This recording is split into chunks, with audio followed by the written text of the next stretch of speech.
राधे राधे दोस्तों, आज हम आपको सुनाएंगे जैसे कर्म करोगे वैसा ही फल मिलेगा। एक बुढ़िया और उसकी 3 बहुओं की कहानी। अगर आप हमारे चैनल पर नए हैं तो प्लीज़ हमारे चैनल को सब्सक्राइब करें, वीडियो को लाइक करें और शेयर करें। बहुत समय पहले की बात है। एक छोटे से गांव में पारो नाम की एक बुढ़िया रहती थी। उसके 3 बेटे और 3 बहुएं थीं। पारो बहुत ही धार्मिक प्रवृत्ति की महिला थी। हर दिन पूजा पाठ में अपना समय बिताती थी। पारो सुबह सुबह उठकर गंगा स्नान करने जाती और भगवान विष्णु और माता लक्ष्मी की पूजा किया करती थी। विशेष रूप से कार्तिक महीने में वह स्नान और पूजा के प्रति और भी अधिक समर्पित हो जाती थी। इस दौरान वह माखन मिश्री, दही मिश्री और तुलसी दल का भोग भगवान को अर्पित करती और फिर प्रसाद अपने अड़ोस पड़ोस में बांटती थी। गांव के लोग उसकी पूजा पाठ की बहुत इज्जत करते थे। पारो का यह नियम था कि कार्तिक महीने में हर दिन गंगा स्नान करना और पूजा करना। कार्तिक पूर्णिमा के दिन वह विशेष रूप से गंगा स्नान करने के लिए जाती थी और बड़े प्रेम से भोग बनाकर भगवान को अर्पित करती थी। लेकिन जो पारो थी, उसकी जो 3 बहुओं को पारो को बिल्कुल पसंद नहीं करती थी। उन्हें पारो का पूजा पाठ करना भी बिल्कुल पसंद नहीं था। वे अक्सर अपनी बूढ़ी सास की आस्था का मजाक उड़ाती और प्रसाद भी खाने से मना कर देती थी। वे कहती थी, इसमें तुलसी के पत्ते हैं, हम यह नहीं खा सकते, यह सब दिखावा है। यह सुनकर पारो बहुत दुखी होती, लेकिन उन्होंने कभी किसी से कुछ नहीं कहा और चुपचाप अपनी पूजा करती रही। पारो का पति कुछ समय पहले जो गुजर चुका था, इसलिए अब वह अकेली थी। उनके बेटे भी अपनी पत्नियों के कहने में आकर अपनी माँ से दूर हो गए थे। अब वह सिर्फ अपनी पूजा पाठ में ही मन लगाती और पड़ोसियों में प्रसाद बांटती। लेकिन पारो की 3 बहुओं को यह सब बिल्कुल अच्छा नहीं लगता था। वे अक्सर कहती, यह सास जब देखो तब पूजा पाठ में लगी रहती है, अनाप शनाप खर्चे बढ़ाती रहती है, पंडितों को बुलाती है, दान पुण्य करती है। अगर यह मर जाए तो अच्छा है, कम से कम यह खर्चा तो बचेगा। बूढ़ी माँ पारो ने अपने 3 बेटों को बड़े प्यार से पाला था। उसने और उसके पति ने मिलकर उनकी परवरिश की थी। हर सुख दुख में जो उनका साथ दिया था। लेकिन अब जो बेटे ने अपने माँ से मुंह मोड़ लिया था, वे अपनी माँ का जो दुख सुख की बातें नहीं सुनते थे, अपनी माँ को बिल्कुल भी समय नहीं देते थे, जबकि उसे अपने बेटों की सबसे ज़्यादा ज़रूरत थी। तब भी वे उससे मुंह मोड़ चुके थे। पारो माँ दिन रात भगवान से प्रार्थना करती और अपने बच्चों के लिए आंसू बहाती। वह कहती, हे भगवान, मैंने तो कभी किसी का बुरा नहीं चाहा, फिर मेरे साथ ऐसा क्यों हो रहा है। एक दिन जो पारो माँ भगवान विष्णु और माता लक्ष्मी के सामने बैठी प्रार्थना कर रही थी, उसकी आंखों में आंसू थे। वह भगवान से कह रही थी, हे भगवान, मुझे इस दुख से मुक्ति दिलाओ, मेरे बच्चों का भला करो और उन्हें सही रास्ता दिखाओ। पारो माँ ने अपनी पूजा पाठ और दान पुण्य के नियमों को कभी नहीं छोड़ा, चाहे स्थिति कैसी भी रही हो। लेकिन पारो की 3 बहुओं ने ठान लिया था कि वे अब इस घर में नहीं रहेगी और बंटवारा करके अलग हो जाएंगी। वे सोचती थीं, अगर हम अलग अलग हो जाएंगे तो अपनी मर्जी से रह सकेंगे और सास की पूजा पाठ के खर्चे से भी बच सकेंगे। 3 बहुओं ने एक दिन आपस में बात की और बंटवारे की योजना बनाई। उन्होंने अपने पतियों को भी यह बात बताई और उनसे अपनी यह बात मनवानी शुरू की कि अब हमें अलग हो जाना चाहिए। छोटी बहू ने अपने पति से कहा, देखिए, बड़े भैया के बच्चे अब बड़े हो रहे हैं और हमारे बच्चे अभी छोटे हैं। हमें उनके भविष्य के लिए बहुत मेहनत करनी है। बच्चों को अच्छी शिक्षा देनी है। अगर हम अलग हो जाएंगे तो अपने बच्चों की देखभाल अच्छे से कर पाएंगे। और फिर जो बूढ़ी सास का खर्चा भी तो बहुत है, हर समय पूजा पाठ में लगी रहती है, बहुत पैसा खर्च करती है। मंझली बहू ने भी अपने पति को समझाया, देखिए अब बंटवारा हो जाना चाहिए, हम अपनी मर्जी से रहेंगे, जो खर्च करना है जो नहीं करना है वो हम खुद तय करेंगे। बूढ़ी सास के नखरे और खर्चे अब हमसे बर्दाश्त नहीं होते हैं, हमें अलग रहकर अपने बच्चों का ध्यान रखना है। बड़ी बहू ने भी अपने पति से यही बात की। देखो जी, बच्चे बड़े हो रहे हैं, कल को उनका शादी विवाह भी करना है। अगर हम ऐसे ही पैसे कमाते रहेंगे और सास का खर्चा करते रहेंगे तो हमारे बच्चों का भविष्य कैसे सुरक्षित रहेगा। हमें जो उनके भविष्य के बारे में अब सोचना होगा और अलग होना ही पड़ेगा। इस तरह तीनों बहुओं ने अपने पतियों के जो मन में यह बात डाल दी और उन्हें समझा बुझाकर बंटवारे के लिए तैयार कर लिया। अब बेचारी बूढ़ी माँ सोचती है कि मुझे तो अपनी जिंदगी इसी तरह गुजारनी पड़ेगी। मेरे बच्चों ने तो मुझे छोड़ दिया है, लेकिन मैं भगवान की भक्ति कभी नहीं छोड़ूंगी। उसकी भक्ति में कोई कमी नहीं आई। वह रोज तुलसी के पत्तों से भगवान का पूजन करती, पड़ोसियों को प्रसाद बांटती।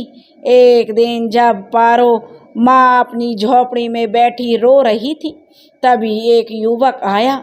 उसने दरवाज़ा खटखटाया। पारो ने दरवाज़ा खोला और देखा एक 17-18 साल का हष्ट पुष्ट युवक खड़ा था। उसके चेहरे पर तेज झलक रहा था। उसने कहा, बूढ़ी माई, आप मुझे शायद पहचानती नहीं होंगी, लेकिन मैं आपके मायके से आया हूँ। मेरा नाम मुरली है। मेरे पिताजी ने मुझे आपकी मदद करने के लिए भेजा है। अब बूढ़ी पारो माँ आश्चर्य से पूछने लगी, मुरली, तुम मेरे मायके से आए हो? मैंने तो तुम्हें कभी देखा नहीं। मुरली ने मुस्कुराते हुए कहा, हाँ माँ, मैं आपके भाई का पोता हूँ। हमें खबर मिली है कि आपके बेटों ने आपको घर से निकाल दिया है, इसलिए मेरे पिताजी ने मुझे आपकी मदद करने के लिए भेजा है। यह सुनकर पारो माँ की आंखों में आंसू आ गए। उसने मुरली को अंदर बुलाया और बैठने के लिए कहा। फिर पानी का गिलास और थोड़ा सा गुड़ जो मुरली को पीने को दिया। मुरली ने पानी पिया और गुड़ खाया। फिर उसने अपनी थैली में से कुछ खाने का सामान, कपड़े और दवाइयाँ निकाली। मुरली ने कहा, बूढ़ी माँ, यह सब सामान मैं आपके लिए लाया हूँ, आप भूखी मत रहना, हम रोज आपको खाना भिजवाएंगे। पारो ने मुरली को आशीर्वाद देते हुए कहा, बेटा, तुम्हारा बहुत बहुत धन्यवाद। तुमने मेरे लिए जो इतना कुछ किया, इसके लिए मैं भगवान से तुम्हारे लिए सुख समृद्धि की प्रार्थना करूँगी। मुरली ने अब पारो माँ से विदा ली और वापस चला गया। पारो ने अपने भगवान का धन्यवाद किया और मन ही मन सोचा, भगवान ने मेरी प्रार्थना सुन ली, अब मैं भूखी नहीं रहूँगी। अब तो पारो को रोज़ खाना मिल जाता। वह पहले की तरह भोग बनाकर भगवान को चढ़ाती, पड़ोसियों को प्रसाद बांटती। लेकिन उसकी तीनों बहुओं को यह सब देखकर बहुत ही ईर्ष्या होती। वो मारे जलन के जो कुढ़ती रहती। वे सोचती, इस बुढ़िया का आखिर कहाँ से इतना खाना ला रही है, इसके पास तो कोई कमाने वाला भी नहीं है, फिर यह इतनी तंदुरुस्त कैसे हो रही है। तीनों बहुएं पारो की सेहत देखकर कुढ़ी जा रही थीं। वो सोचती हैं, इस बुढ़िया को हमने इसलिए अलग किया था ताकि वह भूखी प्यासी रहकर जल्दी से मर जाए, लेकिन यह तो और भी तंदुरुस्त होती जा रही है। एक दिन तीनों बहुओं ने फैसला किया कि वे जो पारो की झोपड़ी में जाकर पता लगाएंगी कि वहाँ आखिर क्या हो रहा है। अगले दिन जब पारो माई स्नान करने के लिए गंगा तट पर गई, तभी तीनों बहुएं उसकी झोपड़ी में घुस गईं। और पारो माई की झोपड़ी में घुसकर तीनों बहुओं ने देखा कि वहाँ दाल चावल आटा मसाले सूखे मेवे और तरह तरह का अच्छा खाना भरा पड़ा हुआ है। यह देखकर वो तीनों बहुएं हैरान रह गईं और आपस में बातें करने लगीं। यह बुढ़िया इतनी चालाक निकली, हमें तो लगा था यह भूखी प्यासी मर रही है, लेकिन यहाँ तो हर चीज के भंडार भरे हुए हैं। बड़ी बहू ने गुस्से में कहा, इसने जरूर हमारे घर से चोरी करके यह सब जमा किया है। हम काम में लगी रहती थी और यह चुपके चुपके अपना घर भरती रही। अब इसे सबक सिखाना जरूरी होगा। मझली बहू ने भी अपनी नाराजगी जताते हुए कहा, हमें इसे मजा चखाना चाहिए, देखते हैं इसने यहाँ क्या क्या जमा किया है। छोटी बहू ने भी सहमति जताई कि सही कहा दीदी, हमें इसके खिलाफ कुछ तो करना होगा। तीनों बहुएं झोली भर भर कर सामान अपने घर ले जाने लगीं। जैसे ही उन्होंने खाने का सामान उठाया तो देखा कि उसमें तुलसी के पत्ते हैं। गुस्से में आकर तीनों बहुओं ने तुलसी के पत्ते नाली में फेंक दिए। यह देखकर वे और क्रोधित हो गईं और सामान उठाकर बाहर जाने लगीं। तभी एक अजीब घटना घटी। तीनों बहुओं ने देखा उनके हाथ पैर धीरे धीरे कुत्ते के पंजों में बदलने लगे। यह देखकर वो घबरा गईं और चिल्लाने लगीं, लेकिन उनकी मदद कोई नहीं कर पाया और कुछ ही पलों में तीनों बहुएं कुतिया बन गईं। इस घटना से गांव में हड़कंप मच गया।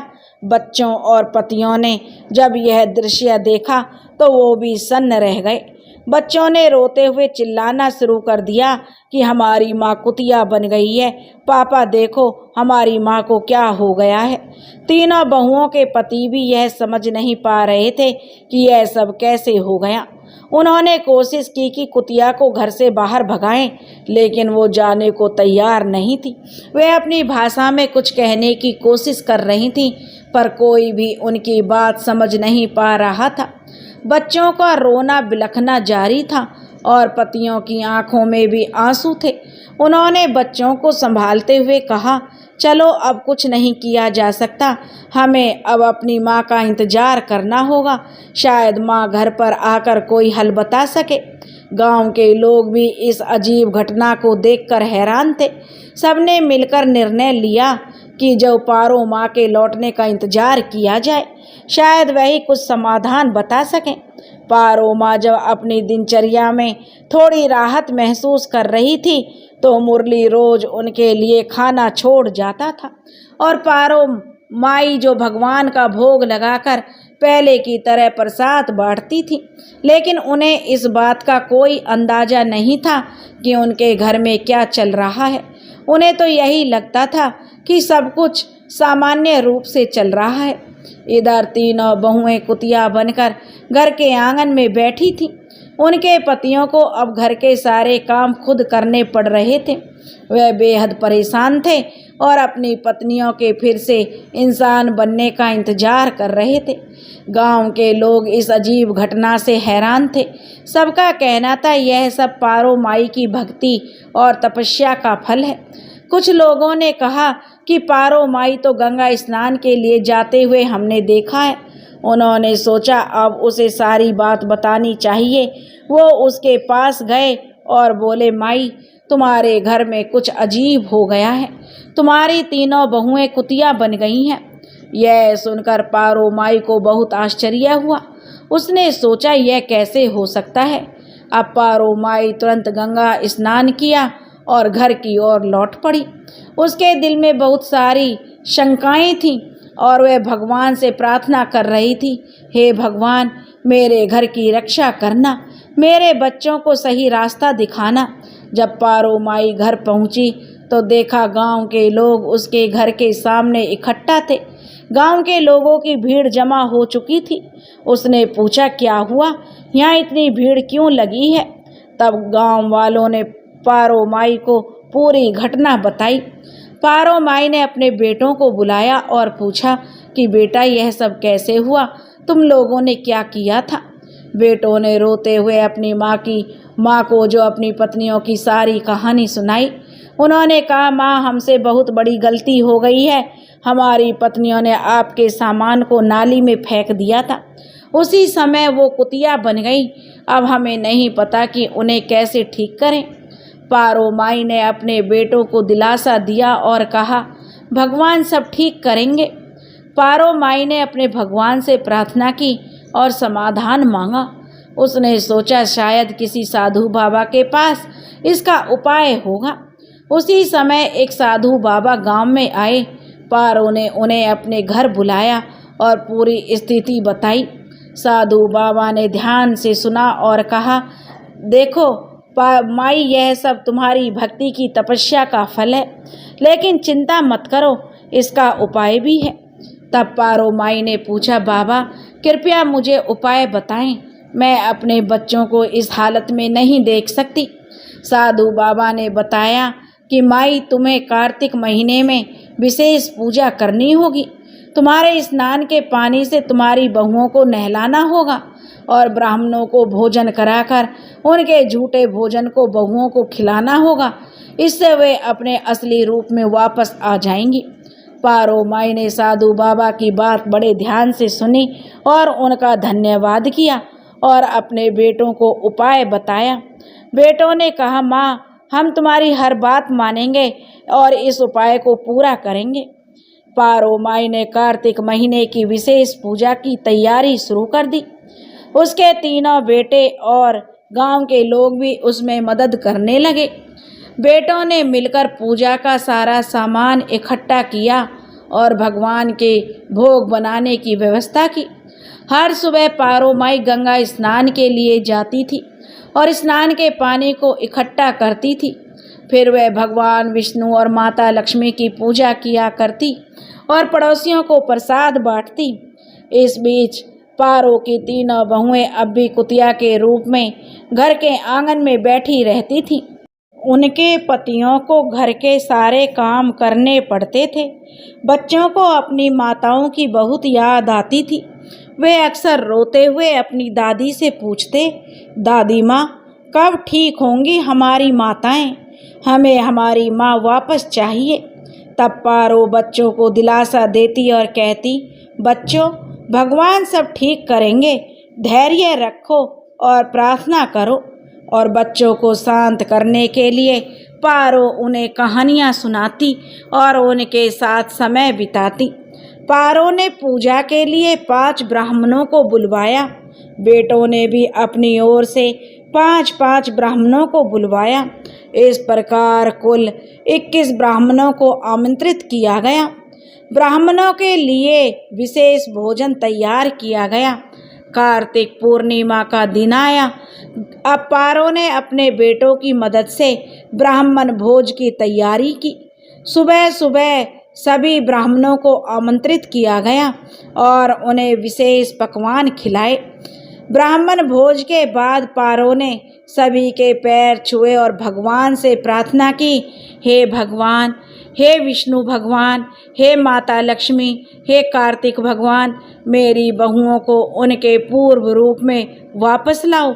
मेरे कार्तिक स्नान और पूजा का फल मेरी बहुओं को मिले। ब्राह्मणों ने भी तृप्त होकर भोजन किया और पारो माई को आशीर्वाद दिया। उन्होंने कहा, माई, तुम्हारी पूजा और तपस्या सफल होगी। भगवान तुम्हारी प्रार्थना अवश्य सुनेंगे। ब्राह्मण भोजन के बाद जो पारो माई ने तीनों बहुओं को बुलाया। तीनों कुतिया भगवान के भोग के झूठे भोजन को प्रेम से खाने लगी। पारो ने उनके ऊपर गंगाजल छिड़का और उन्हें अपने स्नान के पानी से नहलाया। जैसे ही गंगा जल और स्नान का पानी बहुओं पर छिड़का गया, एक चमत्कार हुआ। धीरे धीरे तीनों बहुएं अपने असली रूप में लौटने लगीं। उनके चेहरे पर पश्चाताप के आंसू थे।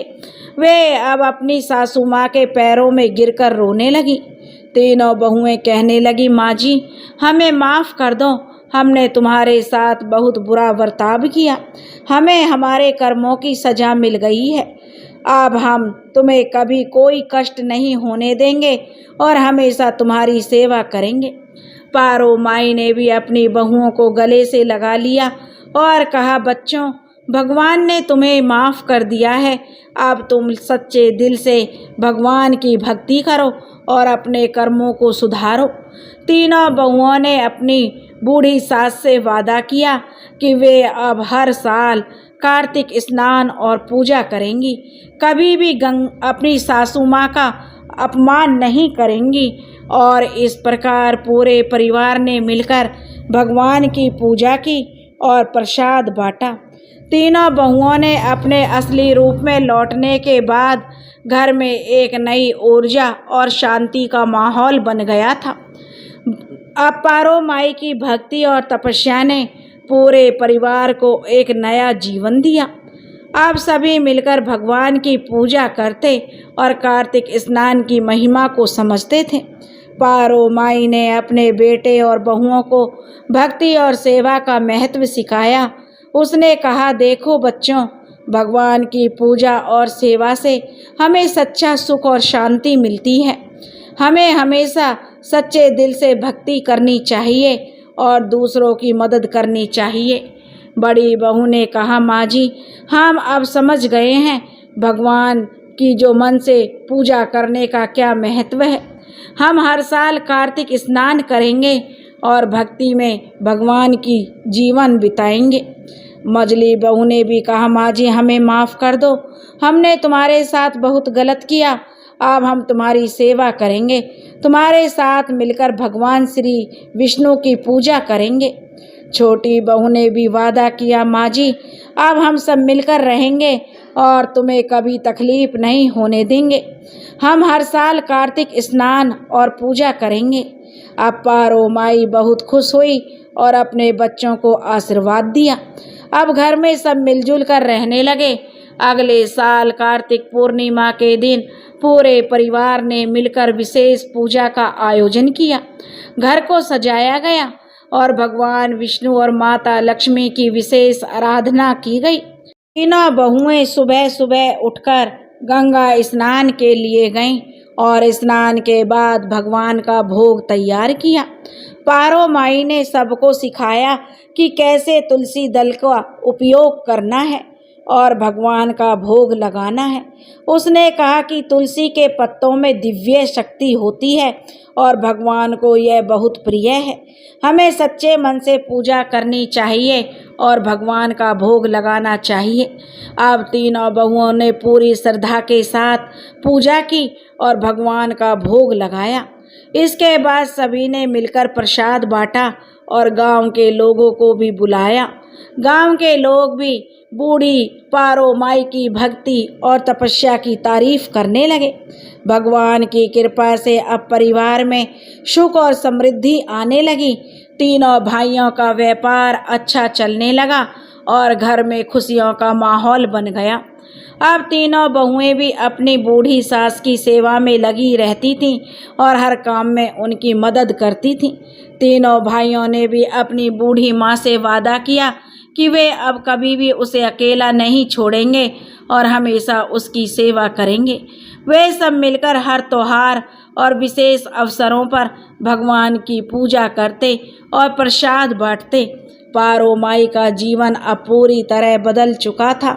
उसकी भक्ति और तपस्या ने पूरे परिवार को एक नई दिशा दी थी। अब सब मिलकर भगवान की आराधना करते और जीवन में सुख शांति पाते। दोस्तों, इस कहानी से हमें यह सीख मिलती है कि भक्ति, सेवा और सच्चे मन से की गई प्रार्थना को जो भगवान स्वीकार करते हैं और हमेशा वह फलदायक होती है। भगवान अपने भक्तों को कभी भी जो उनकी सच्ची भक्ति में कभी निराश नहीं करते, उन्हें सुख शांति और समृद्धि का आशीर्वाद देते हैं। दोस्तों, आज हम जो भी फल भोग रहे हैं वह हमारे पिछले जन्मों के कर्मों के कारण है, जिसे प्रारब्ध कहा जाता है। यह फल हमें भोगना ही पड़ता है। कर्मों का फल हमें निश्चित रूप से मिलता है। जैसे कर्म किए होंगे वैसा ही फल मिलता है। हालांकि हम इस बात को समय पर समझ नहीं पाते। जब तक हमें इस बात का ज्ञान होता है कि हमारे किए गए कर्मों का परिणाम क्या होगा, तब तक बहुत अधिक समय बीत चुका होता है। कर्म के 3 प्रकार होते हैं। एक तारांकित कर्म, वे कर्म है जिनका फल इस जीवन में नहीं मिलता। वह कर्म जन्म जन्मांतर तक जो संचित होते रहते हैं, अर्थात इस जीवन के ही नहीं बल्कि पूर्व जन्मों के सभी कर्म जिन्हें आपने उन जन्मों में किया है वे संचित हो जाते हैं। उदाहरण के लिए यदि कोई आपका अपमान करता है और आप क्रोधित हो जाते हैं तो आपके संचित कर्म बढ़ जाते हैं। लेकिन यदि आप अपमान को सहन कर लेते हैं और क्रोधित नहीं होते तो आपके संचित कर्म कम होते हैं। प्रत्येक जन्म के किए गए संस्कार और उनके फल जीव की व्यक्तिगत पूंजी होते हैं, जो अच्छी या बुरी दोनों प्रकार की हो सकती है। यही संचित कोष, जिसे संचित कर्म कहा जाता है, हर जन्म में नए रूप में अर्जित होती है। श्रीमद् भागवत गीता के अनुसार दूसरा कर्म है प्रारब्ध। कर्म प्रारब्ध संस्कृत शब्द है जिसका अर्थ होता है प्राप्त हुआ। हिंदू ज्योतिष शास्त्र में प्रारब्ध कर्म उस कर्म का नाम है जिसे जीवात्मा पहले से ही इस जन्म में अनुभव कर रही होती है। प्रारब्ध कर्म जीवात्मा के पूर्व जन्मों में अर्जित किए गए कर्मों का परिणाम होता है, जिसे इस जन्म में अनुभव करने के लिए निश्चित किया गया है। यह प्रारब्ध कर्म जीवात्मा के जन्म, मृत्यु, अनुभव और जीवन की परिस्थितियों को निर्धारित करता है। प्रारब्ध कर्म जीवात्मा के पूर्व कर्मों का एक छोटा सा भाग होता है जो उसे इस जन्म में अनुभव करने के लिए संकल्पित होता है। जब यह प्रारब्ध कर्म समाप्त हो जाता है तब जीवात्मा के नए कर्म प्रारंभ होते हैं। तीसरा कर्म है क्रियण कर्म। यह शारीरिक कर्म होते हैं जिनका फल प्रयास के साथ तुरंत मिलता रहता है। उदाहरण के लिए नशा करने से उन्माद आता है, विष खाने से मृत्यु हो सकती है। शरीर जो जड़ तत्वों से बना हुआ है उसे तुरंत ही बदला मिलता है। नियम के विरुद्ध आहार करने पर रोग की पीड़ा और निर्बलता का त्वरित आक्रमण हो जाता है और उसकी शुद्धि भी शीघ्र होती है। प्रिय मान कर्म से ही संचित कर्मों का निर्माण होता है। कर्मों का यह जोड़ घटना कैसे चलता है, इसे समझने के लिए हम एक योगी के उदाहरण पर गौर करते हैं। एक योगी जी एक वृक्ष के नीचे ध्यान में मगन थे। तभी एक व्यक्ति हुआ आया और उनका बहुत अपमान करने लगा। योगी ने शांत रहकर कोई भी प्रतिक्रिया नहीं दी, ना ही बाहरी रूप से और ना ही आंतरिक रूप से। उन्हें क्रोध भी नहीं आया। बाद में उनके शिष्यों ने जो सब कुछ देख सुन रहे थे पूछा कि उन्हें क्रोध क्यों नहीं आया, तो योगी जी ने उत्तर दिया कि संभवतः पूर्व जन्म में मैंने उस व्यक्ति का अपमान किया था। वास्तव में मैं प्रतीक्षा कर रहा था कि वह आकर मेरा अपमान करे। अब मेरा हिसाब बराबर हो गया। अगर मैं क्रोध करता तो फिर कर्म संचित हो जाते। इस प्रकार के कर्म, जिन्हें हम क्रियामान कर्म कहते हैं, हमारे संचित कर्मों को प्रभावित करते हैं। जब हम बिना चैतन्य के कर्म करते हैं, जैसे कि अक्सर दैनिक जीवन में होता है, तो हमारे संचित कर्म बढ़ जाते हैं। क्रियामान कर्म ही वे कर्म होते हैं जो सीधे हमारे वर्तमान जीवन को प्रभावित करते हैं। उनके परिणाम तुरंत मिलते हैं। तो दोस्तों, आपको यह कहानी कैसी लगी? अगर आपको यह कहानी पसंद आई हो तो प्लीज़ हमारे चैनल को सब्सक्राइब करें, वीडियो को लाइक करें और शेयर करें और कमेंट्स करके हमें बताएं आपको यह कहानी कैसी लगी। राधे राधे।